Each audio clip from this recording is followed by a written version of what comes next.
Amy, let me tell you about a magical place that is so exactly designed to be enclosed space, year-round fun for the whole family that I bet you already know what I'm going to say before I even say the name. Let's say it together on 3. 1, 2, 3.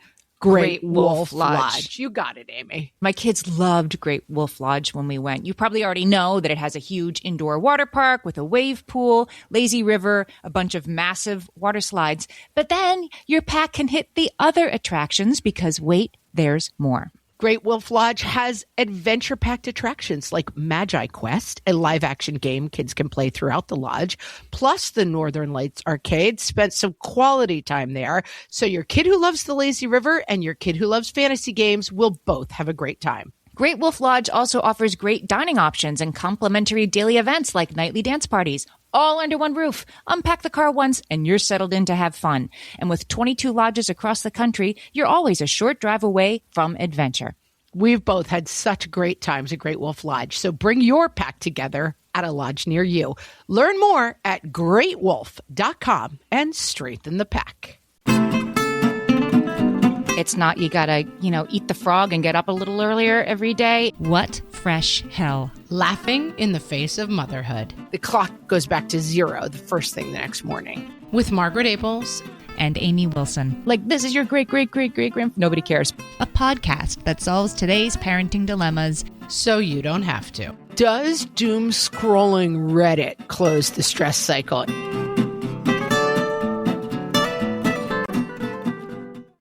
Hello, everyone, and welcome to What Fresh Hell? Laughing in the Face of Motherhood. This is Margaret. And this is Amy. Today, we're going to be talking about when stress becomes burnout, why it matters, and how to tell the difference. I like this topic. I have been on both sides of this. I have been stressed and I have been burnt out. Stress is generally a good thing. It means you're working for something. Stress is not necessarily a net negative, I guess. Well, that's true. Even for kids, we've talked about that. Stress is how we grow. Stress is challenge, right? Right. Stress doesn't have to be a bad thing. Stress can sometimes be something we buy into and enhance with our own thought patterns, maybe. But being a mom is stressful. It just is. And then there's times when it tips into burnout, which I think is a word that we tend to really throw around. Yes. It's like, I'm so OCD, I'm so burned out. I'm so like, if you can say, oh, I'm so burned out, you're probably not actually burned out. Being burned out is not something to be taken lightly, and it's something that you can deal with, but it's serious. Yeah. Yeah. So we're going to talk today about what burnout is, why it's a bigger deal than just I'm so stressed, how it can lead to irrational thought patterns, and then what to do about it, and then what are some of the sort of early signs. So like, I need a break. I need more than a break. I need to recover from burnout, as it turns out. Yeah. And I think even having this conversation is a good sign. I've been rewatching Mad Men, which is just, it's such a funny time capsule about everything. And sometimes they play into it. There's a great, like the 3rd or 4th episode, they're like, we're playing astronauts, and it's Sally and a little friend, and they come in and Sally has a dry cleaner bag over her head. Like the hanger is on her head and she has the dry cleaner bag all down her body. And the mom is like, Sally Draper. And you think she's going to say, like, take that off. That's dangerous. You could suffocate. And she's like, if the clothes that were in that bag are now in a pile in my bed, you are in big trouble. It's just, they play up sometimes like, okay, Sally, go mix me a drink and light everybody's cigarettes in the room. And one of the things I think about is they all have ulcers. I just look at them with all this smoking and the way they're eating and drinking all day. And I think, God, they must feel terrible all the time. And they're so stressed out. There's some burnout. Well, it's interesting because the person who coined burnout, this was in the 70s, so it's post-Mad Men, but it's still a long time ago, right? His name was Herbert Freudenberger, and he coined the term burnout. But the part that's interesting vis-a-vis Mad Men is he was interested in and studied burnout in executives, high-powered executives, which even in like the 70s and early 80s was 99 out of 100 were going to be men. Yeah. That's who we said were burned out, and they could have been. But that's the person who invented burnout was a man, who invented the term burnout was a man and was interested in how it affected men. His definition was that burnout is an emotional state and process that is accompanied by and is often a consequence of an overload of stress. So the stress causes the burnout. And that stress was men doing important work. He said, unremitting stress and demands. After decades of maximum effort, the individual finds himself screeching to an inexplicable halt. And so I'll put in the show notes, he gave a lecture in 1981 in New York City about an executive with burnout. He gave it to a room full of executives, how this might manifest. And the feeling he was sort of interested in, which I think is still what everybody would say, this is what burnout is when you just can't go any further. You just all of a sudden feel like your limbs are in, cement. You're just not able to do what you usually do. On top of that, you also don't care. So you have this lethargy that's accompanied by depersonalization, which is just you just don't care. Your capacity for compassion and empathy and caring dwindles. So you can't get that much done. You can't get yourself to care that you're not getting that much done. And then the third thing he said is there's this feeling of nothing I do matters, this decreased sense of accomplishment, this what's the point, that is a sign of burnout. It sounds much more like moms than executives. Exactly. And not to make this a Mad Men recap podcast, Mad Men, but the wife in Mad Men, Betty, in the early episodes, I didn't remember the show very well. She drives off of the road and crashes her car because she's having this weird cramping in her hands, basically. And she's like, something's wrong with me. And she goes to a psychiatrist, which is considered, very crazy. Right? You must be a mess. Right. But then the amazing thing is at the end of the episode, Don, her husband, calls the psychiatrist and it's like, what's she talking about? And the psychiatrist is like, she's basically just a teenage girl. It's just idle gossip and nervousness. She's like a child, the way she talks. Mm-hmm. And they're discussing her mental therapy health. Session. Yeah. Literally, what is she telling you? And these two men are discussing her as what an idiot. What could she possibly have to be concerned by? She's just an airheaded. She's just a beautiful, right. Yeah, an she's angel just a beautiful doll who only cares about suburban mom nonsense. Mm-hmm. Crazy. So since Herbert Freudenberger, Herbert. He was very worried about the executives, but I think Mad Men, you kind of see her burning out. The January Jones's character definitely stops giving a crap about anything, as is evidenced by the dry cleaner bag. She just doesn't care. She just smokes and looks out the window, and the kids raise themselves. She's burned out.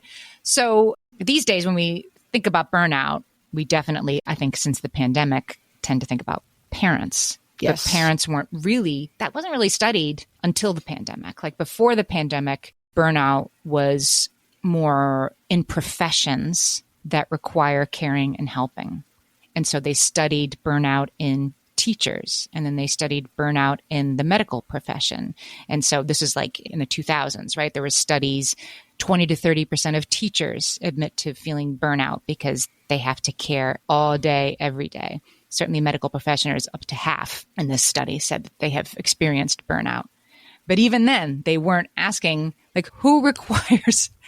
whose job requires a constant amount of caring and helping that is unremitting than parents and then the primary caregiver. And it's just interesting that was kind of missed for so long in the study of burnout. Well, and we were talking on the last episode about going postal and postal workers who have this constant flow of the same work. And I think that doctors, it's you fix 10 people and then you turn around and there's 40 more people in line. Have you watched The Pit, that show? I can't do it because I'm too squeamish. I mean, I hear it's fantastic, but then every time I say, I don't like blood, good. Somebody's like, no, don't watch it then. Yeah, it's probably not for the squeamish, but it really captures, I think, one of the reasons it's so successful is it captures oh my God, this amazing rescue, and you've saved this person, and you turn around and there's 75 people banging on the doors. When are you going to help me next?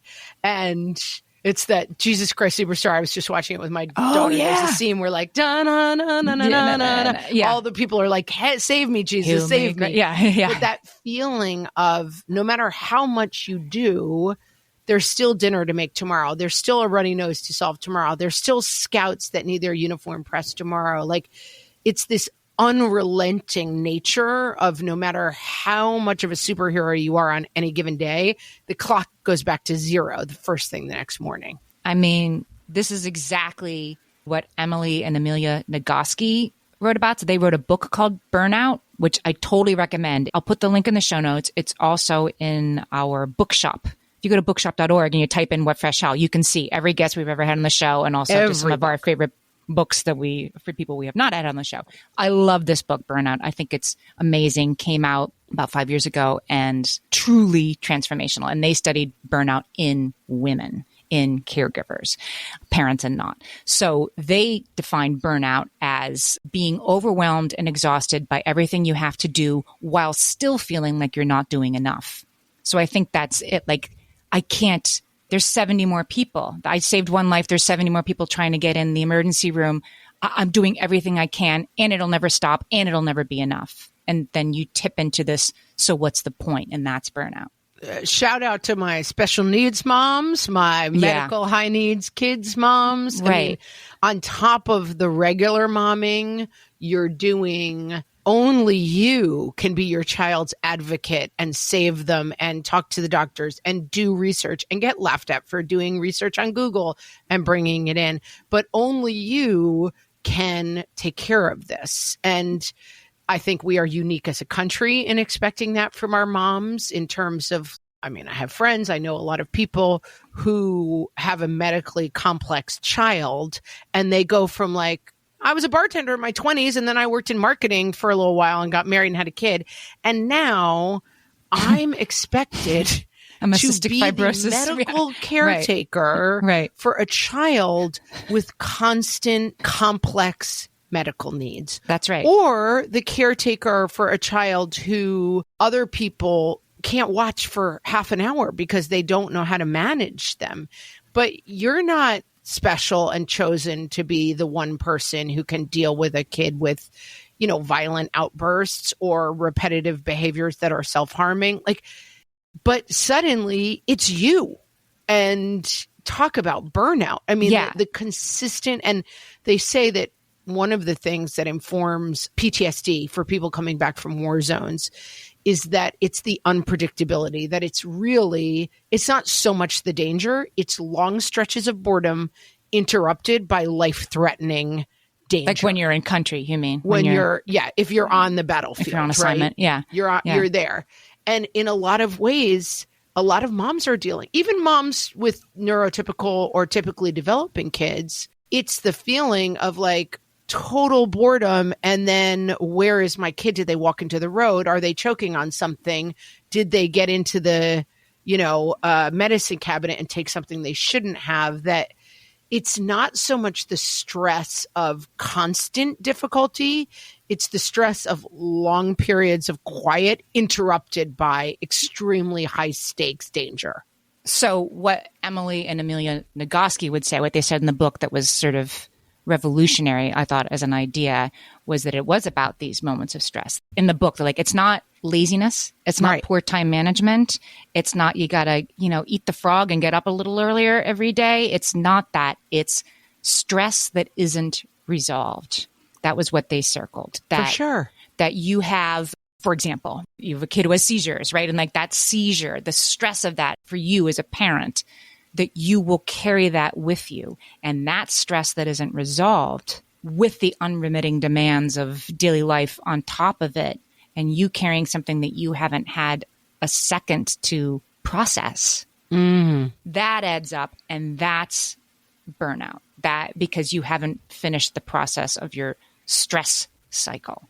And that's what makes you depleted. You're not just tired. You're not just sick of it.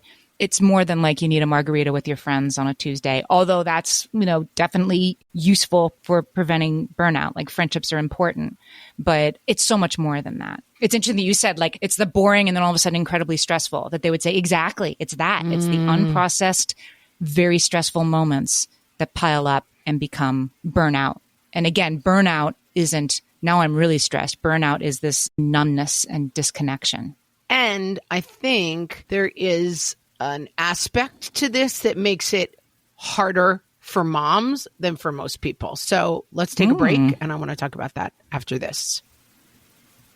Hellions, it's time for some spring cleaning, and I don't just mean the coat closets. Doing your financial spring cleaning can actually be super easy when you let Monarch do your financial spring cleaning for you.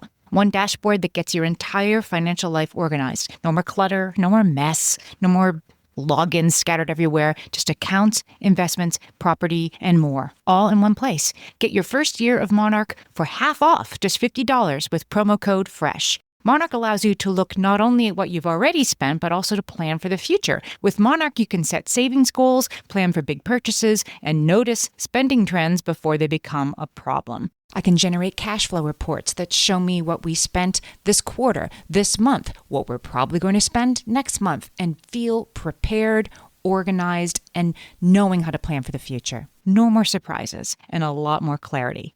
Try Monarch. Use code FRESH at monarch.com to get your first year half off at just $50. That's 50% off your first year at monarch.com with code FRESH. At DSW, we ask the important questions, like, what shoes are you going to wear? Whether you're prepping for wedding season, festival season, or just planning the ultimate vacay, the right shoes can make or break an RSVP. So own the moment. You've got big plans, and we've got just the shoes. At the perfect price, of course. Get ready to get ready with Designer Shoe Warehouse. Head to your DSW store or dsw.com today and let us surprise you. All my kids learned to swim when they were little. It was super important to me that they be confident and safe in the water. There was only one problem with that: taking them to swim lessons. I mean, the pools were freezing. There were always cranky adults doing laps right there. And it was definitely not, for any of us, what you would call fun. Amy, heard. But now there's Goldfish Swim School. Goldfish takes a really thoughtful approach to swim lessons, combining research-based teaching with a warm, kid-friendly environment that actually helps kids thrive in the water. Every detail at Goldfish is thoughtfully designed to create a golden experience, from shiver-free, warm indoor pools to comfy waiting areas for parents to professionally trained lifeguards on deck. Goldfish uses an approach called the science of swim play, which combines guided play with proven teaching techniques to help kids learn to swim, build water safety skills, and gain confidence, all at their own pace. Lessons are designed to meet kids exactly where they're at. If you've been thinking about swim lessons or just wondering where to start, this is a great opportunity. Right now, Goldfish Swim School is offering a waived membership plus your child's first lesson free at participating locations. Just visit goldfishswimschool.com/free to find a location near you and enroll using promo code FREE. That's goldfishswimschool.com/free, promo code FREE.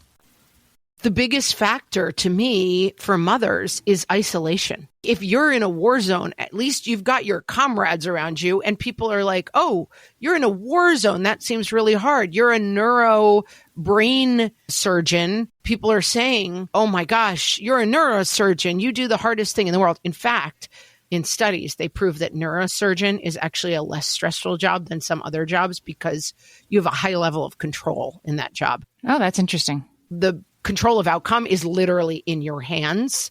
And so it can be less stressful than some jobs where like you're very dependent on other people for outcome. But I think the acknowledgement of how hard certain roles are, the communality of those experiences is lacking for moms. You're doing it in isolation. I mean, I think that everybody would, there's an old expression, if you've met one kid with autism, you've met one kid with autism. Your experience is isolating, and it's not necessarily, I mean, there's Facebook group, there's other things you can find. And I think people always recommend that you reach out and try to find community, which maybe is a little bit easier now with the internet. But it is really different when you're bringing your medically complex kid to the soccer game sidelines and you're talking to 10 moms who are like, well, after this, we're going to go to brunch, and then we're going to go to mama, and you're going home because you need to change 8 tubes. You are very isolated by that experience. You're right. That's situational stress. That isn't a, like, you just need to put yourself out there. Like, that's not an option. No. And yet burnout can be, I mean, the reason it's important for moms because our mental health matters, but it's also important because relationally, of course, we're less able to show up for a mother who is really burned out, like January Jones and Mad Men, is not taking care of her kids, right? And it's not unable to fulfill their duties. And Another way that it manifests relationally is that you withdraw. I mean, I've definitely, when I've been burned out in my life, yeah, that's what you need. You need to go talk to your friends. You need to go experience joy. You need to laugh. It's the last thing you want to do, right? Nobody will understand. It's not worth it. What's the point? I'd have to get a babysitter and then they'll call me in an hour and say, you got to come home. You know, like, there's no point in me trying to have friends. And then I'm going to go out and everyone's going to talk about how hard it is that their kid didn't get into Harvard. And I'm sitting here with a kid who isn't going to be able to go to college and may live with me for the rest of my life. Like, I don't want to deal with that. I'm not talking about myself, by the way. I'm just using it as an example. It is an example. But I think that's right. And I do think that, like a lot of problems, it is a spiraling problem that spirals downwards because you're then burned out. You're less attached to your kid. You're not getting along with your spouse as well. Maybe you're making bad choices and drinking or doing bad behaviors, which makes it worse, which keeps you farther from people. Like, it's frustrating that problems often beget bigger problems, and you kind of wish that problems begot solutions, but that doesn't tend to be how it works. That doesn't happen. Right. So there was this study, this was kind of interesting, I thought, in Russia 2 years ago. They're finally now studying mothers and burnout. So in Russia, they studied 100 mothers who self-identified as having parental burnout. In this study, that was defined as literally like you're finding yourself unable to take care of your kids. You're unable to fulfill your parental responsibilities. And all their kids were under 7. So it's kids who really do need daily attention in many ways. The mothers in that study were found to struggle with other things more than moms who didn't have self-reported parental burnout, such as catastrophizing, which is like, if this isn't perfect, then everything will fall apart. That any little thing going wrong will be a disaster. That's called catastrophizing. And mothers who had burnout were more likely to catastrophize. I'm excellent at catastrophizing, by the way. I should get a prize. They were more likely to also judge themselves. Like, I'm a bad mom for feeling this way. Of course, the mom guilt of I shouldn't be burned out. Why can't I like get my act together to go throw together some chicken enchiladas for the kids? That there's just a very, very harsh judgment. So they were more likely to feel that than moms who didn't report burnout. But of course they were, because they were burned out and they weren't doing what they were supposed to be doing. So then, as you said, it's a spiral on the way down. And then the third thing was that your frustration tolerance really plummets, this study argued. I'm having that a little bit right now, that frustration. I noticed this very much in myself, that the first thing to go is my ability to tolerate the day-to-day with my kids. Yeah.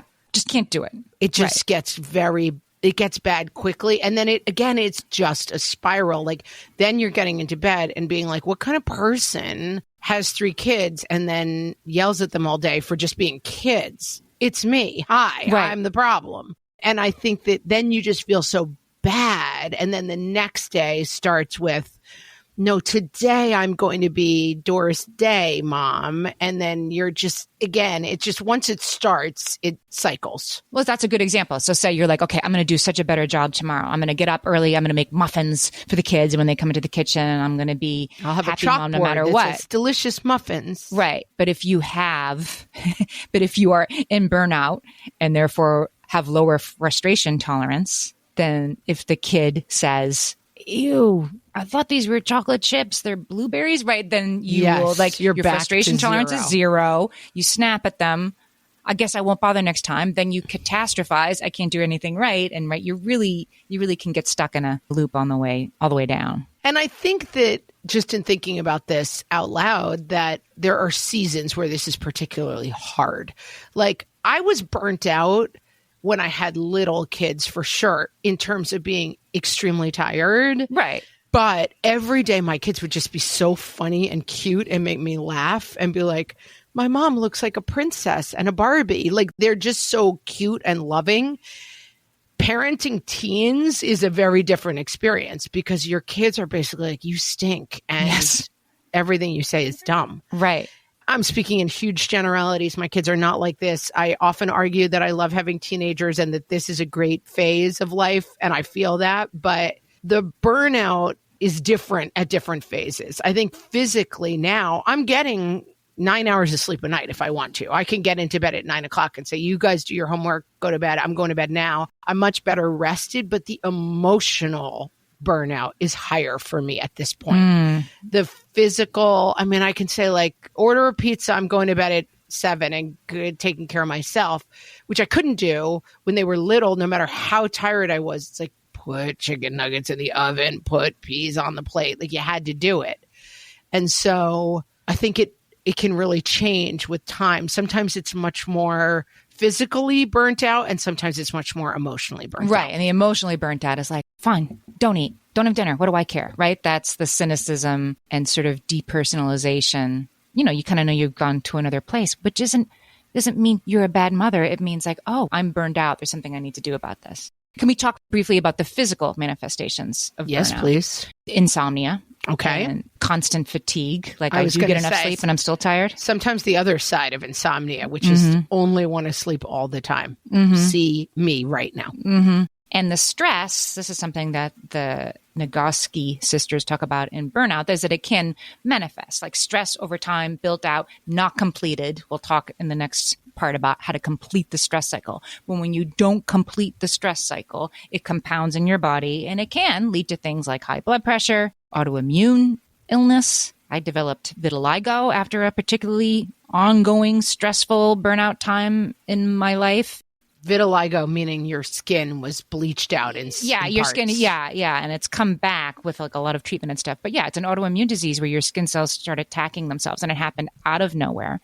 And it was during the pandemic with other stuff on top of it, an extremely stressful, long-term stress situational time in my life that I couldn't like you go girl my way out of it.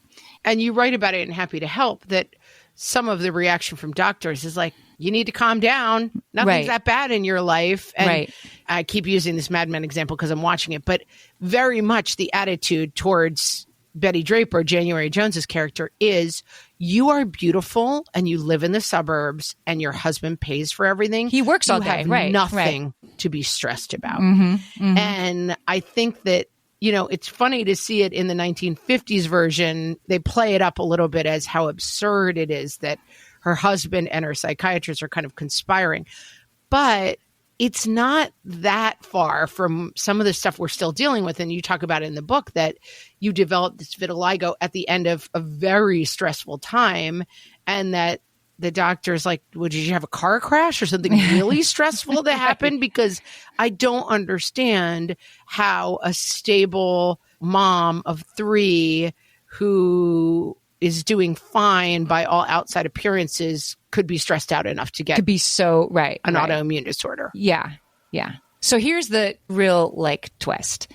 The things that we do to deal with stress, if we're just in a moment of stress, there's a project due next week. Oh shoot, I have 2 things that are both due tomorrow morning. Okay, I know, like tonight when I get home, I'm gonna have to stay up late and maybe get up early to get both of them finished. That's stress, right? That's a moment. And you know what I'm gonna do? I'm gonna power through. I'll get up an hour earlier if I need to finish the second thing that I need to do. That works for stress, for burnout, to try to like double down and get up earlier and get by and just work harder actually makes the burnout worse. Yeah. And the thing I do when I have a lot to do is I withdraw. I withdraw from others to concentrate and get more done. Shoot, this thing is due Friday. I'm going to say I can't have lunch this week. That's fine when it's a situational, when it's a moment, right? Stress can be a moment. And then the things you do are work harder, get up earlier, withdraw, drink more coffee, drink more wine, whatever, you know, like I'm going to get through this moment. But all of those things that we do to motivate and get ourselves through actually can cause burnout to be worse. I think from knowing you for a long time, you respond to stress by like, I'll do more. And I respond to stress by, I'll do nothing. I'll stop going to the gym. I'll sit and play Candy Crush for 3 hours on my phone. Like, I deserve me time. I'll eat 10 sleeves of Oreos and like, no one will take this from me because I am stressed out. And they're both kind of bad choices from different ends of the spectrum, which is like the doing more is just, it's not fixing it, but the kind of retreating is not fixing it either. And I think that I see both as problems. That's a good point. Like, I know that if I'm stressed, I should go to the gym and like, I should be around people and I should pick 3 things a day to do, but I tend to get very like, this is a hard time for me. And therefore I'm going to lay in bed and watch a Real Housewives for 6 hours. Right. And then I just feel by the time I pick up the kids, I'm kind of like resenting, well, I didn't get anything done today. And it just gets very cyclical. I think however we respond, it starts the cycle going. Uh-huh. All right. Let's talk when we come back about how to make this better. What works when you're in burnout, how to catch it a little sooner. There are things we can really do about this. Love it. My favorite skincare products actually feel more like self-care, like they're so nice to put on and they smell so good that I'm actually happy when I get to that part of my day. And I swear that is how I feel about Osea's anti-aging body balm. Amy, you are usually the lotions and potions queen on this podcast, but I have to say, hard agree. Osea's anti-aging body balm is a liquid silk body balm that combines the lasting hydration of a lotion with the firming power of a serum, leaving skin smoother and firmer. This body balm is clinically tested and designed to deliver visible results you can see and feel. So we've gotten to use this product for a couple of months now, and I swear I have really noticed firmer and smoother skin, like on the back of my hands. It's like getting a mini spa treatment from head to toe. Get a spring-worthy glow with clean, clinically tested skincare from Osea. And right now, we have a special discount just for our listeners. Get 10% off your first order site-wide with code FRESH at OseaMalibu.com. That's 10% off your first order with code FRESH at OSEAMalibu.com. Amy, when I'm having a good hair day, it usually makes my whole day better.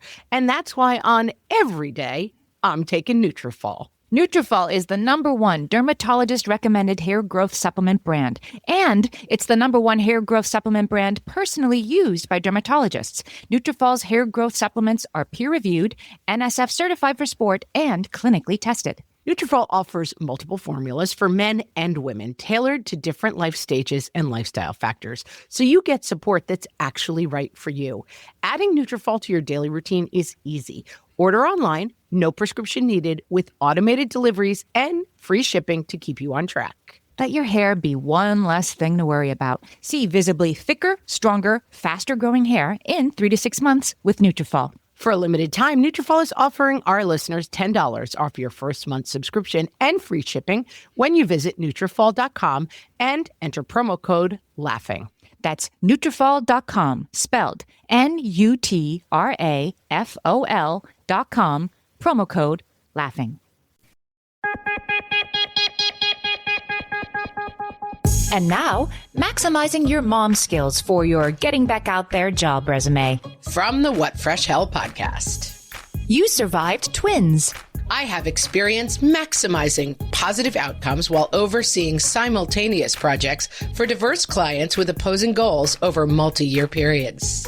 You fed 3 children regular meals. I oversaw purchasing and distribution of foodstuffs on a strict and limited budget. I successfully provided a variety of healthy options for varied diets, including special attention to allergens, on a 3 times a day basis for a diverse and demanding set of diners. You had a 2-year-old. I displayed an array of conflict resolution skills on a daily basis in a high conflict environment with a demanding and unreasonable overlord with consistent success. You kept your house clean.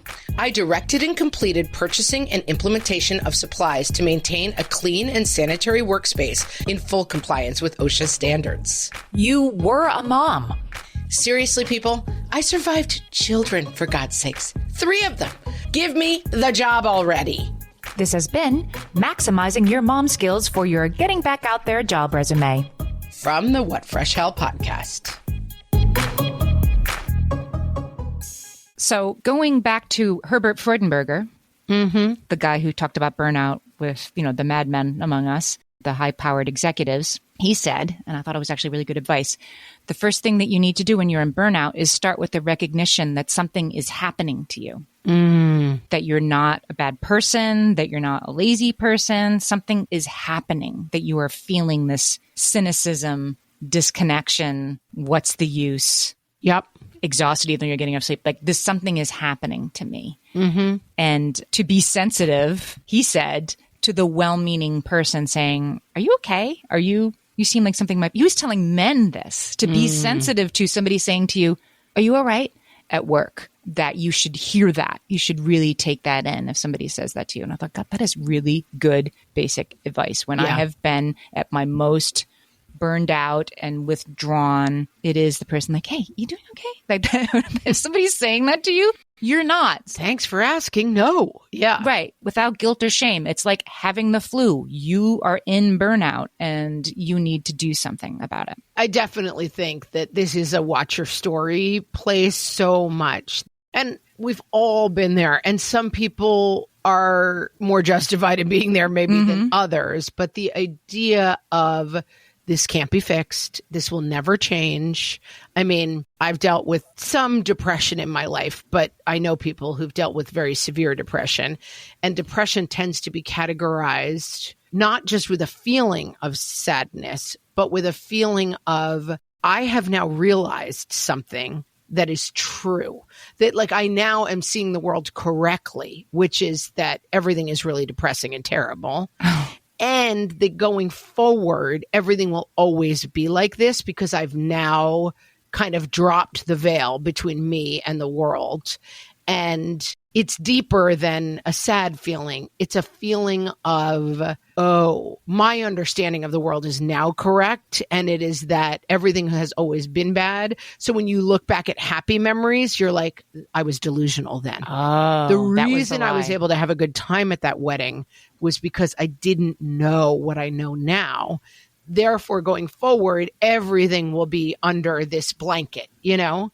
And that the blanket has come over the world and that now this is the truth. And I think that we can feel that way. And you might be right if you're in a failing marriage where your finances are terrible and everything's going wrong. Like there probably isn't a quick and easy fix to that, but it must be fixed at a certain point. And so if your story just settles at this is how it's always going to be now, you can't go anywhere from there. Right. So Emily and Amelia Nagoski and their book, I like their book so much because it just talks about it in a concrete way about you have to complete the stress cycle in order to get out of burnout, right? If you're this person, it's like my marriage sucks and I don't find it, and there's no point. There's no point. There's no use. I don't know how I got here. There's no, that you have to go back. They would say the answer is not more bubble baths or more self-care or, you know, getting up early and having tea just for yourself.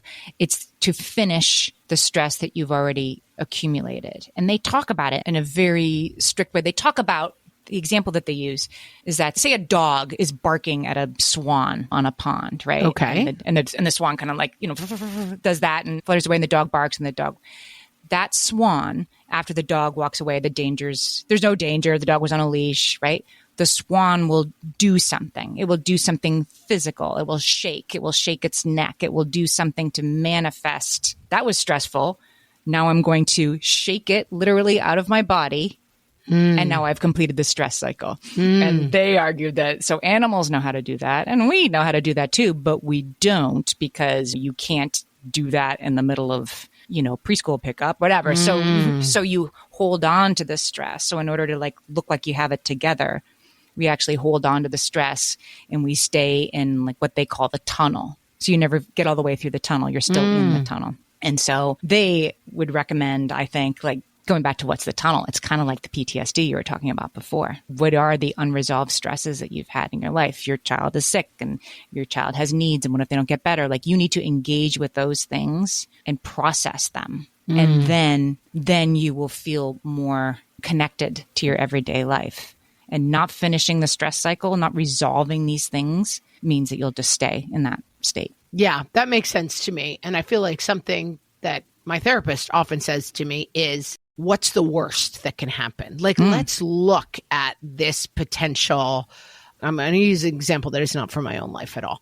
You're skirmishing a lot with your husband and you're on each other's nerves and you're blah, blah, blah. Okay, there's two paths. You can fix it or you can separate. Let's look at both those paths because I think a lot of my stress comes from that wolf at the door feeling. And that my therapist kind of works with me to be like, let's open the door. Let's look at the wolf. Okay, it's got scary jaws. It's got red eyes and it's really mangy and scraggly. Like just staring down a problem can solve some of it for me. Yeah. It seems like it's another version of this. I'm finishing the thought, right? You're going to carry the scary thought to its completion. What are you really worried about? I'm really worried about this. Okay. Now And you've said then get really clear on which part of this is true. Okay, we've looked at the wolf. It's a very scary wolf, but is it really at your door? Is it scratching there? Like, is that real? And now that you've looked at the wolf, you're like, I could, if I really needed to, go get a frying pan and probably kill that wolf if I had to. It's like going to the end of the line, but not in a catastrophizing way. Like, well, then if we fight again, then we're going to get divorced. But just saying, like, I think for a lot of moms, the thing of what if people find out what is true is a huge source of stress. and keeps you in the tunnel. And that being able to say, okay, first of all, I mean, the older I get, the more I'm like, guys, nobody's fooling anybody. That thing that you're doing, look at how happy my marriage is because we never have problems. No one's buying it, guys. Nobody's buying Nobody's it. paying that much attention either. That's right. You know why no one's buying it? They didn't buy a ticket to the show. They're not interested. They're not thinking about it. In that they are thinking about it, that's a them problem. Like, if you are happy, people get it. I think so much of the tap dancing that we do, nobody's buying it. Nobody cares. No, and you're definitively not completing the stress cycle, to use their term. Like, you're staying in it. You're expending all this energy to act like you're fine. Yeah, you're just being like, my tunnel is amazing and it's got windows and I love it here in the tunnel. And it's like, look, you could just walk to the end of the tunnel. Nobody cares. Right. Walk to the end of the tunnel. And not all the things that they suggest to close the stress cycle, using their terminology, are not all like, now go into intensive 3 times a week therapy. No. If that's what you need, then there's no shame in that at all. But it can just be things like laughing. Laughing closes the stress cycle. Exercise, like enough to break a sweat, closes the stress cycle. Spending time with friends. And these are all things we tend not to do when we're burned out. Does doom scrolling Reddit close the stress cycle, Amy? Turns out it doesn't. Does not. Oh, doesn't my bad. feed My your bad. joy. Okay. They actually suggest something called active rest, which I thought was an interesting specific. So they say, give your mind a break. If you're like, I work really hard all day, give your mind a break by using it for something that's unrelated to your work. So not doom scrolling, but like doing a puzzle while you listen to a podcast, or painting by numbers, which you've talked about. This is my secret to a happy middle age, painting by numbers. I got to pull mine out. I haven't done one in a little while. And why is it so relaxing? I don't know. But it's active. You have to think about it while you do it. You can listen to music or listen to a podcast while you do it. But it is I love my paint by numbers. What brings me joy is I have this big family tree thing that I got. I think I got it from like Martha Stewart Home, where it can take all the sides of the family back like 7 generations. And that is, let me tell you, like a glass of wine and that chart. And like, right, let me see if I can find the great-great-grandfather from, I go on ancestry.com and click around, and it is so fun and relaxing. Nobody's as excited about it in my house as I am. Like, look at this. Salvatore, like, this is your great-great-great-great-grand. Nobody cares, but I do. And it's super relaxing and fun, and it's active rest. I'm using my mind for something that's super fun and with no stakes. Yeah. And I think that retelling stories is always really crucial. I have a friend who's in a stressful situation right now, and I was like, every time this thought comes to your head, you have to be like, is this happening right now? Ooh. Is this real? How am I talking to myself? I'm an idiot. Why do I care? You have to actively change your thoughts. And I think that people think that this is impossible, and it's not. And it's not. It's actually, I mean, there's a million exercises that you can do. You can find them online. You can find breathing apps that are like, breathe in while the circle gets bigger, breathe out while it collapses. But you can also meditate, or you can just lay down and be like, as the thoughts come, think of a train, and like the thoughts are on a train and they're just going past you. You know, you're not embracing them and stroking them, my precious, you know? Right. And it seems kind of twee and kind of tweet, but it is actually worth doing this thing of, if my thoughts are way ahead of me and running my day, how can I think differently? The other thing you need to do, I think, is, and this is the part that I need to do, is build sustainable rhythms of rest into your life. That making time for friendships and hobbies and doing what you want is essential. It's not a nice to have, it's a need to have. And for moms, that's really, really hard to do. And you should do it just for you. But if what gets you to do it is so you will be a better parent, you see what I'm saying? Like, it doesn't need to be so you'll be another parent. You should have friends because you should have friends. But if you need to hear like, no, you should keep going to club soccer on Tuesday nights because you will be a better parent if you do it. If that's what you need to do to get out the door to club soccer and not stop going because you don't have time now, then tell yourself that, because it is true. I think we can back the whole conversation up a full step, which is to say all of this is under the umbrella of your mental and physical health is the most important. It is the top of the triangle. Nothing You've said that. else That's right. matters as in the much house. Right. as your own. And I mean, people told me this about marriage. Like, it's the most important relationship in your household. And I think some people would say, oh, the mom and the kid. But I think if you have a spouse in the house, that relationship is the top of the rivers, It sets the tone for it sets the tone. And I think beyond that, you go another step further. Your own mental and physical health is the most important determinant for how things will be in your house. Yeah. And so you should prioritize it, and you should prioritize it in a way that is actually healthy, as opposed to, I'm going to play Candy Crush for 9 hours while I eat Oreos because I deserve it. That's actually not serving my mental health, although sometimes it feels good, and I'm not never going to do it. But understanding that truly taking care of me, and I would argue that your spouse should have this point of view as well. Taking care of the primary parent should be the focus of the whole household. Yeah. And just be aware that, the Candy Crush thing is if you are in burnout or you're tipping into burnout, that you are going to want to hide under the covers because this other stuff seems so hard. But this is what will both pull you out of it sooner and what will prevent it from happening the next time. So I'm going to work on this for myself. Yeah. And you can keep yelling that you need more help, that you're drowning, that you are not a superwoman and can't do it all, that the fact that no one else knows how to watch your kid, maybe you need respite care, but it is okay to keep clanging, Keep the saying clang, it. That's right. and keep saying, I'm overwhelmed. I cannot do this. And that everybody, didn't we post a meme at some point that's like, look at you, you're superwoman. And it's like, no, I'm drowning, I'm dying. You go, mom, look at you doing it all. Right. No, please help me. Right. But don't really, you got to push back sometimes against like, Amy never needs help. She is superwoman. That is such a huge part of her identity that like Amy can do anything. Right. You can reject that and say, actually, Amy's dying over here. That's Someone right. Throw me a lifeline. That's right. And feeling like you have to maintain those expectations because other people have them of you is not the way to get the help you need, for sure. Absolutely. And there are plenty of people whose lives are easier because they add stuff to your plate, because they say you're super. They're making their lives easier by being like, Amy can do it. Meg can do it. Don't worry about it. Right. Push She can handle anything. back and be like, my plate is too full. I need help. Well said. Well, I am so glad that we solved this and nobody will ever have burnout again. Maybe stress, but they'll just experience stress as just a temporary thing that lives outside them. Solved it. Once a month, we send a newsletter that says our favorite episodes of the month, but also what we're watching, reading, listening to besides What Fresh Hell, things we find interesting. We try to put just lots of good links and content in there. It's only once a month.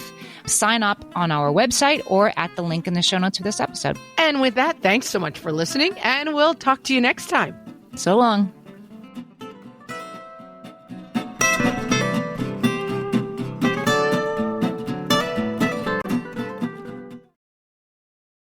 Ryan Reynolds here from Mint Mobile. I don't know if you knew this, but anyone can get the same premium wireless for $15 a month plan that I've been enjoying. It's not just for celebrities. So do like I did and have one of your assistant's assistants switch you to Mint Mobile today. I'm told it's super easy to do at mintmobile.com/switch. Upfront payment of $45 for 3-month plan, equivalent to $15 per month required. Intro rate first 3 months only, then full price plan options available. Taxes and fees extra. See full terms at mintmobile.com.